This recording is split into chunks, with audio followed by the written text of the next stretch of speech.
For me, one of my favorite generations of gaming was the Gamecube, PS2, Xbox generation. And part of the reason for that was some of the games that were released in that era weren't just build-ups of previous generation games, so they weren't just advancements at the time. There were a lot of games that really experimented. There were a lot of different styles of games that I don't recall really playing until that generation of consoles. And one that I want to highlight in particular is Killer 7. That game to me is one of the most unique, surreal, disturbing games that I've ever played. And recently I started watching a bunch of long plays and retrospectives on it just because I kind of didn't forget about it, but I was trying to revisit some of the things I remembered from that game. So in this video, I'm going to go over some of the things that I think make that game truly special and unique, and some of the reasons why I consider it one of the best games ever made, especially for that generation. You lose. Perfect.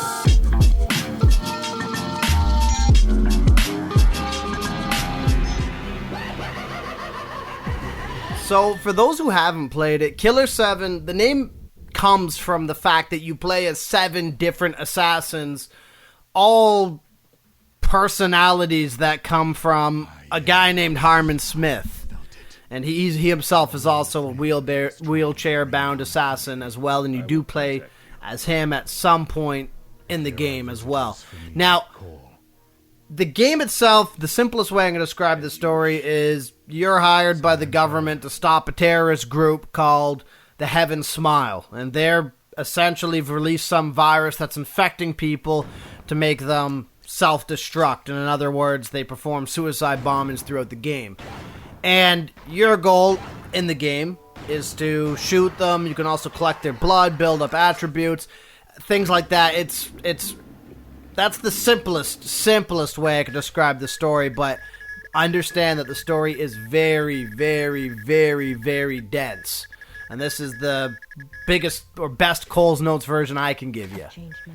The game itself, though, you'll notice like the art style itself is different. Like, it's definitely got an anime feel to it, but the cel-shaded look to it, even the way they've done things like the backgrounds, the game, the best way I can describe it is it feels very empty, but also very full at the same time. And that comes down to a lot of these backgrounds and a lot of these weird areas and characters you encounter.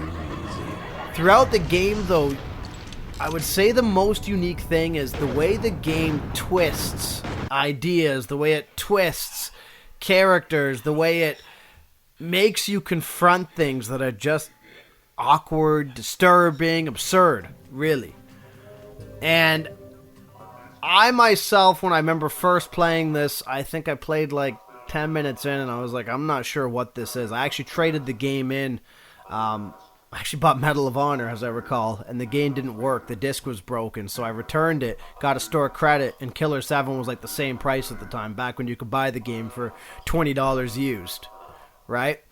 And I just remember putting it on, not really knowing what to expect. I'd kind of seen some videos on it, but I wasn't sure it was going to be a game for me. I turned it off, and I kind of was like, this is weird, this is different.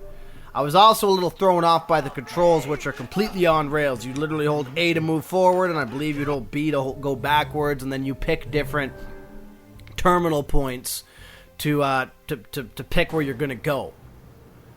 The thing is, though, the whole world itself, the way there's, the gradiented out landscapes and weird, absurd, narcissistic characters, that started to draw me in. It was different than something I'd ever played. And even in some of the crazier scenes when you're watching different characters who are actually already dead, but the ghost form of them's coming through, and the disturbing things that they say, and it's a different game in a good way. And I also have to emphasize, one of the most unique things about this game to me was actually the sound. I think the sound, in a lot of ways, where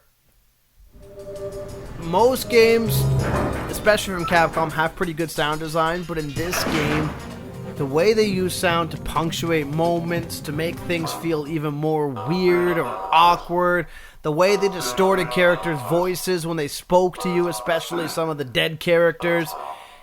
It's this game does stuff that I haven't seen in many other games, and it made me feel weird, afraid, anxious in ways that I hadn't felt in a video game before. I'd say the closest I can even describe it to was kind of be like the first time I played Silent Hill 2, when I started to get closer or further into that game and see some of the more disturbing elements. I'd say that's the closest game I can describe to the way Killer 7 made me feel when I was playing it. And I think at the end of it all, I think it's really hard to put into words what this game does so well. Because even with the awkward control scheme, even with the way the game doesn't really care about being accessible, it feels like a piece of art. It feels like through and through, even from the story, there's a lot to interpret. It's not set in stone. It's not a Resident Evil 4, you're going to a village saving the president's daughter and getting out of there. The story itself, even the way it amps itself up to the conclusion of the game, it leaves a lot to be interpreted. And to me, this game is very Lynchian. It has a David Lynch feel to it, and I think ultimately it's a game that, sure, you can watch this video and take a look at some of the cool features of it as you're listening to my spiel on it and watching different gameplay that I ripped from different YouTube videos, but it's just not the same until you actually sit down and play this. And I believe they've now put Killer 7 onto other devices like the computer as well, so it's an even better time to get back into it and try it out. It's not a game to me that you're going to go back through 5,000 times like a Resident Evil 4 or a Halo game or something and try to do things just to upgrade weapons and stuff. Like, there is a bit of that in this game, but what I mean is it's not that type of game where it's meant to be kind of digested quickly and then put down. And I think that's what makes it, to me, a timeless game in a lot of ways. And I think that the cel-shaded visuals even made it kind of feel timeless, because it doesn't feel like it's trapped in that generation of gaming. It feels like, even with just a higher resolution at this point, that it's still a solid timepiece from in this era even.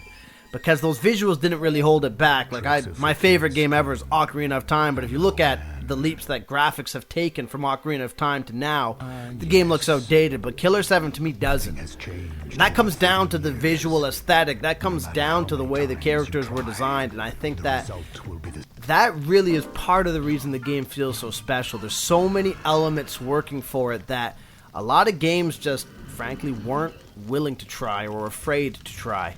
And that makes this game, to me, very unique.